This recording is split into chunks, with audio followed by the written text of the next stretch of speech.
Aquí le ofrezco un resumen de noticias en ferris.com.mx y decirle que el día de ayer ofreció conferencia de prensa el secretario de Gobernación, quien trató de darle un poquito de matices light a los datos cuando dice que en los primeros 4 meses de la actual administración disminuyeron los homicidios dolosos presuntamente vinculados con el crimen organizado en un 17.1% en comparación con el mismo periodo del año pasado. Esto es el primer balance que ofrece en esta materia. Es muy temprano, dice Osorio, para asumir una actitud triunfalista, pues estas cifras pueden lo mismo bajar o bien incrementarse, o sea, está en el limbo, según admite Osorio, quien se compromete a ofrecer actualizaciones mensuales sobre la estrategia de seguridad para los medios de comunicación. Pero miren, nosotros sacamos nuestras cifras. El hecho es que en 129 días de la administración del presidente Peña ha habido 4.451 muertos producto de la delincuencia. 4.451. Si lo extrapolamos linealmente, esto querría decir que en un sexenio habría 63.500 muertos, que es exactamente la cifra que llevó al final de su administración el presidente Felipe Calderón. Es decir, ese 17% de Osorio es coyuntural, estacional y no tiene que ver con lo que sería la tendencia sexenal. Por lo menos con los números así aritmético, lineal, como se lo estoy poniendo.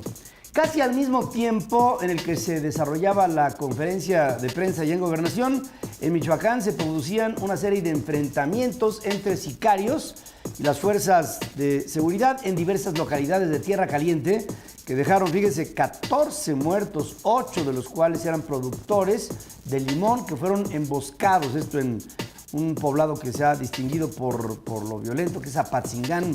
4 policías federales resultaron lesionados en los tiroteos que se extendieron ahí por varias horas.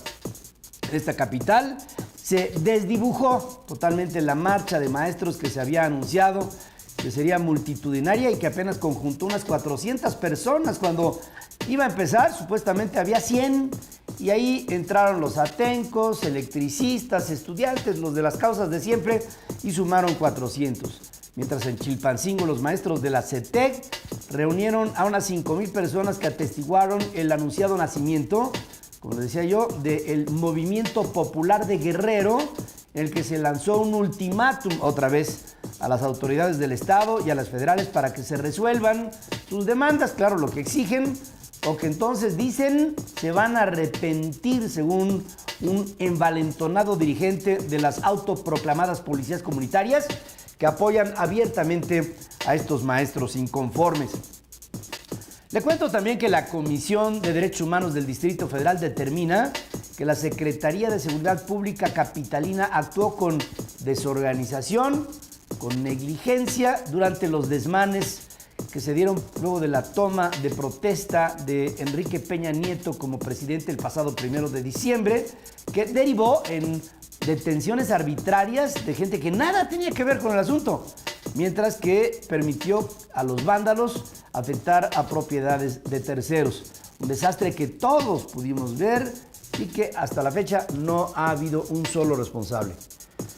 Más de 60,000 personas participaron en la concentración frente al Capitolio de los Estados Unidos para exigirle al Congreso de ese país que se dé ya una reforma migratoria integral que conceda residencia legal a unos 11 millones de indocumentados para que encuentren una vía de naturalización a través de lo que haya que pagar, que sea legal.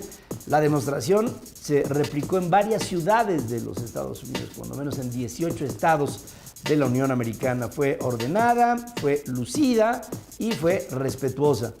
En Atlanta, en Georgia, un francotirador de la policía dio a muerte a un sujeto que por 4 horas mantuvo como rehenes a 4 bomberos tras llamar al 911 para informar de una emergencia. Y mientras los hechos de violencia se suceden de manera cotidiana en los Estados Unidos, senadores de los dos partidos anuncian un principio de acuerdo para reforzar el control y venta de armas de fuego, endureciendo con esto la investigación sobre potenciales compradores. Es decir, que haya una especie de ficha sobre aquellos que detenten una pistola, un rifle de arma larga, más bien, un arma larga. Pero fíjense lo que son las cosas.